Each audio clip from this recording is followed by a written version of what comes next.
மேரி அம்மா கடைசி நிமிஷம் வரைக்கும் உங்களை தான் எதிர்பார்த்துட்டு இருந்தாங்க. ஆனா நீங்க வரல. தன்னுடைய கடைசி ஆசையா நீங்க தான் உங்களுடைய இறுதி ஊர்வலத்துல சிலுவையை தூக்கிட்டு வரணும்னு உயிர் பிரிகிற அந்த நேரத்திலையும் என்ன கூப்பிட்டு சொன்னாங்க. வேற எதுவும் சொல்லலையா சிஸ்டர்? இல்ல, அதுதான் அவங்க சொன்ன கடைசி வார்த்தை. உயிர் பிரிகிற அந்த நேரத்தில் கூட மேரியம்மா என்ன பத்தி தான் நினைச்சிருக்காங்க. அப்படின்னா அவங்களுக்கு எனக்கு என்ன உறவு? ஊர்வலத்துல சிலுவையை தூக்கிட்டு போறதுக்கு நீதான் வேணும்னு உறவுக்காரங்களுக்கு சொல்லி இருப்பற மாதிரி உனக்கு தந்தி கொடுத்து வர வச்சிருக்காங்கன்னா இதுல இருந்து தெரியலையா நீதான் அவங்க புள்ளன்னு?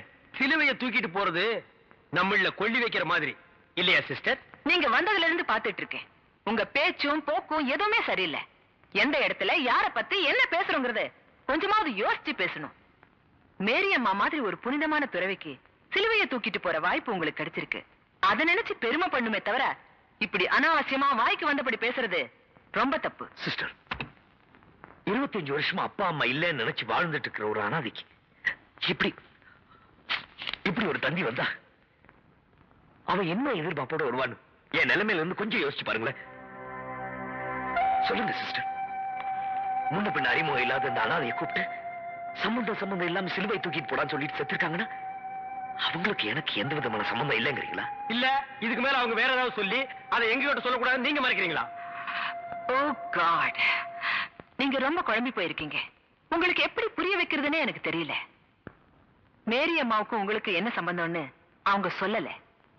எங்களுக்கு மேல இருக்கிற பெரியவங்க என்ன சொல்றாங்களோ அதன்படி கேள்வி கேட்காம கீழ்ப்படிஞ்சு நடக்கிறது தான் எங்களுடைய கடமை. மேரி அம்மா உங்களுக்கு தந்தி கொடுக்க சொன்னாங்க, கொடுத்துட்டேன். நீங்க வந்த உடனே அவங்களுடைய கடைசி ஆசையை சொல்ல சொன்னாங்க, சொல்லிட்டேன். நான் என் கடமையை முடிச்சிட்டேன். இனிமே பொறுப்பு உங்க கையில தான் இருக்கு.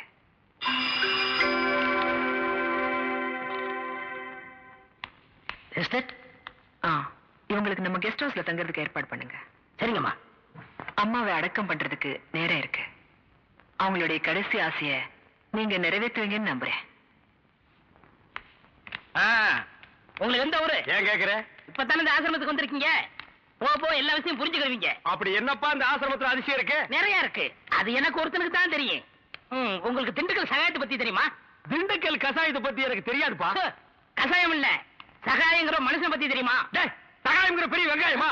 அவனை பத்தி தெரியாதா ரூம் கூட்டி போவியா இல்ல எங்கேயே விட்டு போயிருவியா? என்ன கோமா பேசுறீங்க? எனக்கு சகாயம் தெரியும், அவங்க அப்பனை தெரியும், அவங்க தாத்தாவை தெரியும், அவங்க பிள்ளைங்க பூரா தெரியும். இவ்வளவு தெரிஞ்சிருந்தும் இந்த ஆசிரமத்துல எனக்கு மணி அடிக்கிற வேலை. ஏன் 10 பேரை உட்கார வச்சு மொட்டையடியா? உங்களுக்கு சகாயமே தெரியலையே. நீங்க எப்படி இந்த ஆசிரமத்துல ஒரு நாளைக்கு மேல தங்க போறீங்க? என்னடா இது சகாயத்தை போட்டு இந்த தோன்றானே சார். அந்த சகாயங்கிறது யாருக்கு சார்? அதை நான் இப்ப சொல்ல மாட்டேன், அந்த நேரம் வரும்போது சொல்லுவேன். அவ்வளவு நேரம் ஆகுமா? அப்போ இந்த ஆசிரமத்துல இருக்கிற அத்தனை தில்லு முன்னும் உனக்கு அத்துபடி? ஆமாங்க. உங்களுக்கு எந்த சந்தேகம் இருந்தாலும் என்கிட்ட கேளுங்க, நான் தீர்த்து வைக்கிறேன். பழமி கரிச்சட்டி வாயா. சிஸ்டர் செல்லா மேரி அம்மா தான் இவங்க அம்மாங்கிறத ஏன்டா மறைக்கிறாங்க? ஓஹோ, நீங்க அதை கேக்குறீங்களா? இந்த ஆசிரமத்துல நான் எவ்வளவுக்கு அளவு உத்தமனோ அவளுக்கு அளவு சிஸ்டர் மோசமானவங்க. மதர் மேரிய மறக்கும் போது இந்த ஆசிரமம் என்ன வளர்ச்சி தெரியுமா? பூக்கள் என்ன, பழங்கள் என்ன, காய்கள் என்ன, என்ன என்ன என்ன. நீ என்ன கேபி சுந்தரம்பா பேரன்னு நினைப்பா அடிக்கிட்டே போறிய? அதை விடுங்க, இந்த பில்டிங் விழுந்ததே அவங்களாலதான். இந்த பில்டிங் என்ன தாடியா மீசியாடா வளர்றதுக்கு? இவங்க என்ன இன்சல்ட் பண்ணாதீங்க. சரிப்பா, ரொம்ப முறிக்காத. இந்த ஆசிரமத்தில் உள்ள சில விஷயங்கள் எங்களுக்கு ரொம்ப தேவைப்படுது. அந்த திண்டுக்கல் சகாயம் கிடைச்சா உங்களுக்கு எல்லாமே கிடைச்ச மாதிரி தான். எங்க ரூம் எதுடா? சரிடா. தமிழே நீ உள்ள போ. சார், அந்த திண்டுக்கல் சகாய யாருங்க சார்? ராத்திரி 12 மணிக்கு என் சமயத்துக்கு வந்தா அவரை நான் உங்கள்ட்ட காமிக்கிறேன். 11:45 வந்தா அவர் மனுஷனாவே இருக்க மாட்டார்.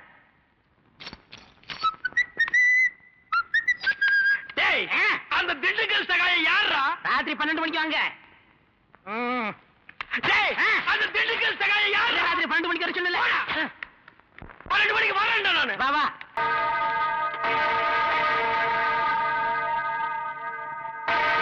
என்னப்பா சாவு மணி அடிக்கிறாங்க? அப்ப அம்மா? ஆண்டவரே, உமது கட்டளைப்படி இவ்வுலகை விட்டகன்ற உம் அடியார் சகோதரி மேரியுடைய ஆன்மாவை அமைதியும் ஒளியும் நிறைந்த இடத்தில் வரவேற்று உம் புனிதருடைய தோழமையில் சேர்த்தருள வேண்டும் என்று எங்கள் ஆண்டவருமாகிய கிறிஸ்து வழியாக உம்மை மன்றாடுகிறோம். ஆமன்.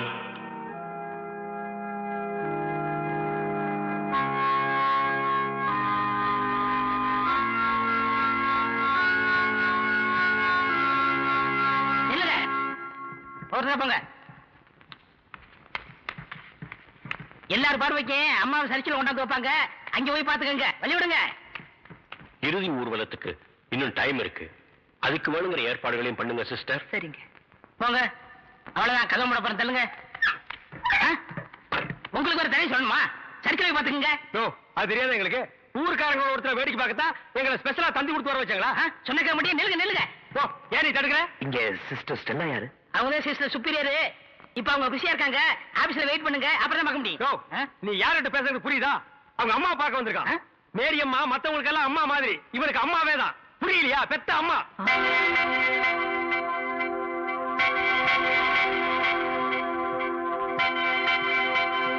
மிஸ்டர் தமிழ்ச்செல்வன், நான் தாங்க. நான் தான் உங்களுக்கு தந்தி கொடுத்தது. Please come in. அண்ணே வாங்க.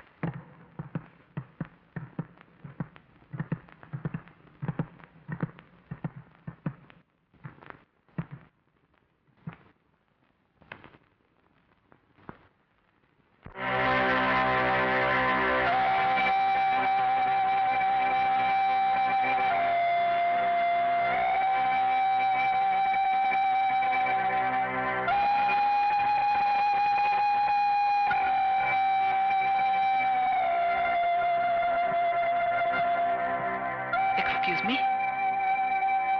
உங்ககிட்ட கொஞ்சம் பேசணும். வாங்க.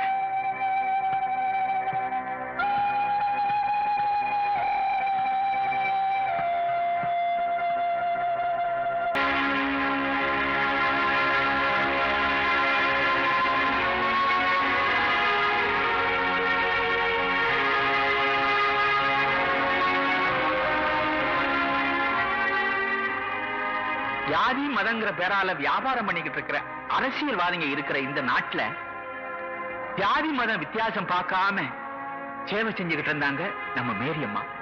இன்னைக்கு நம்ம நாடு இருக்கிற சூழ்நிலையில அவங்க நம்மளையெல்லாம் விட்டு பிரிஞ்சு போனது பெரிய இழப்பு. அம்மான்னு வாய் விட்டு அற முடியாத நிலைமைக்கு ஆளாக்கிட்டாள் அந்த சிஸ்டர்.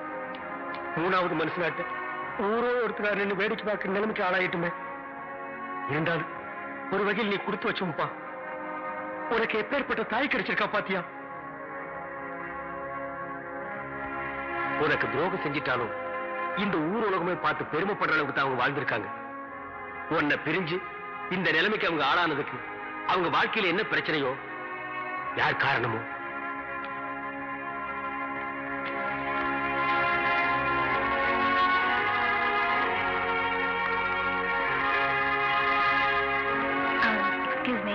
நீங்க சுவாமி விவேகானந்த ஆசிரமத்திலிருந்து வந்திருக்கீங்களா? ஆமாங்க. மிஸ்டர் தமிழ்ச்செல்வன் நீங்க தானே? ஆமா, அவரோட ஃப்ரெண்டு நானு. எத்தனையோ விஐபிஸ் வந்திருக்காங்க. வந்திருக்கலாம். அவங்களுக்கெல்லாம் கிடைக்காத பெருமை முக்கியத்துவம் மேரியம்மா உங்களுக்கு கொடுத்திருக்காங்க. இல்ல, ஐ மீன், நீங்க ஒரு ஹிந்துவா இருந்தாலும் உங்களைத்தான் தன்னோட இறுதி ஊர்வலத்துல சிலுவையை தூக்கிட்டு வரணும்னு சொல்லிருக்காங்க.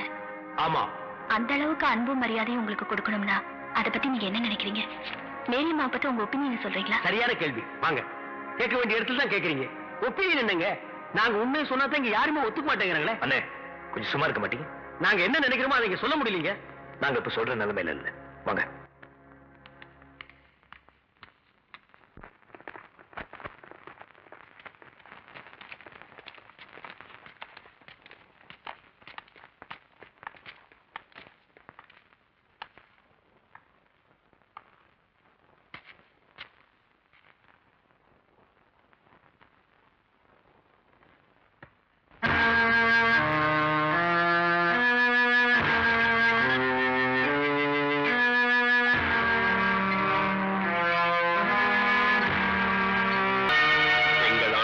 இயேசு கிறிஸ்துவே, நீர் கல்லறையில் இறங்கி அதை நம்பிக்கையின் படுக்கையாய் பரிசுத்தப்படுத்தினீரே.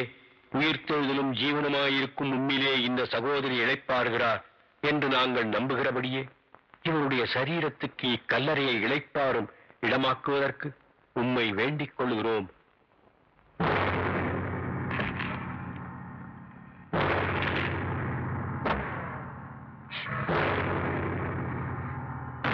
நாம் இவருடைய சரீரத்தை மண்ணுக்கு மண்ணாயும் புழுதிக்கு புழுதியாயும் பூமிக்கு ஒப்புக் கொடுக்கிறோம்.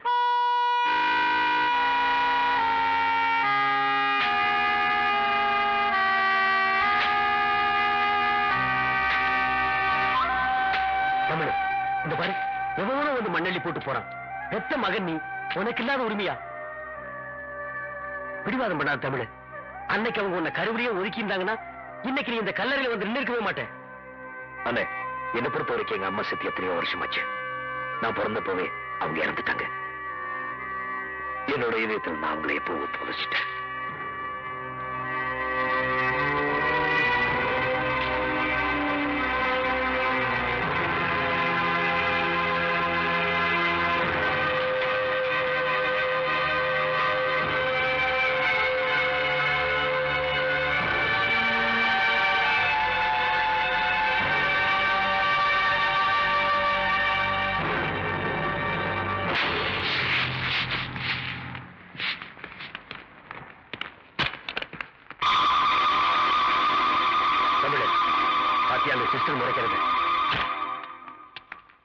எல்லாரும் போயிட்டாங்க. இந்த சந்தர்ப்பத்துல இனிமேலும் நீங்க 2 பேரும் இங்க தனியா இருக்கிறது அனாவசியமான அபிப்பிராயங்களுக்கு இடம் கொடுக்கும். ஏற்கனவே நீங்க பேசின பேச்சுல ஆசிரமத்துக்குள்ளேயே தேவையில்லாத குழப்பங்கள் எல்லாம் ஏற்பட்டிருக்கு. இதுக்கு மேலும் நான் உங்ககிட்ட சொல்லிக்கிட்டு இருக்க மாட்டேன். சீக்கிரம் கிளம்புற வழியை பாருங்க.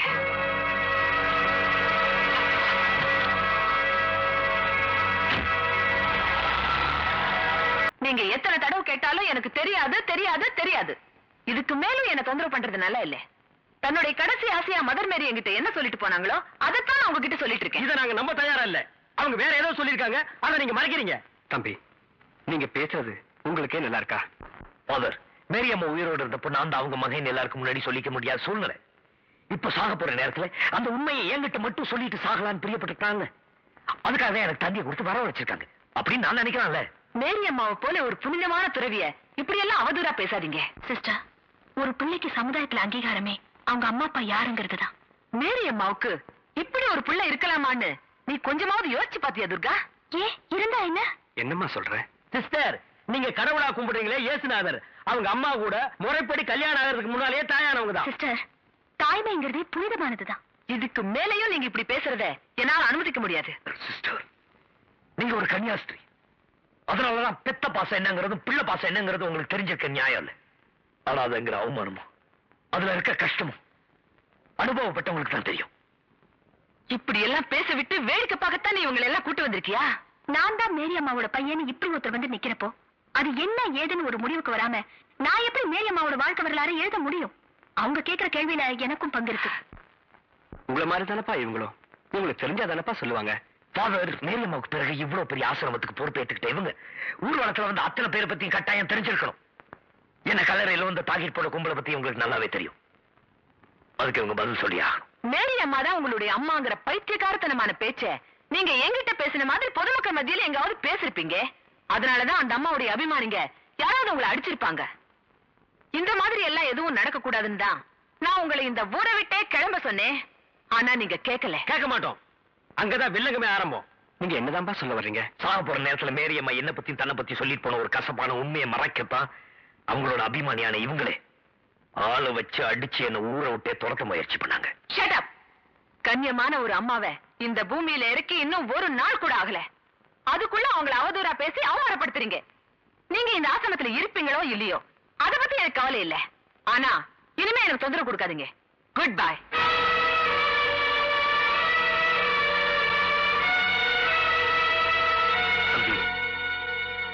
மதர் மேரியை இழந்து இந்த ஆசிரமமே துக்கத்தில் இருக்க இந்த நேரத்துல நீ இப்படி ஒரு பிரச்சனையை கொண்டு வந்தா யாருக்கும் மேல கோவம் வரத்தானப்பா செய்யும். ஆமா, சும்மா இருந்த சங்க ஊதி கெடுத்தான ஆண்டிங்கிற மாதிரி செவனேட்டு இருந்தவங்களை தண்ணி கொடுத்து வர வச்சு ரொம்ப டக்கால்ட்டி வேலை பண்றீங்க பாதரப்பா. தம்பி, உன் பிரச்சனைக்கு தீர்வு காணணும்னா ஒரு வழி இருக்கு. எப்படி? மெழுகுவத்தி கொளுத்தி 2 கையிலையும் வச்சுட்டு வந்த வழியே ஓடிடுவா. நீங்க கொஞ்சம் சும்மா இருக்கீங்களா?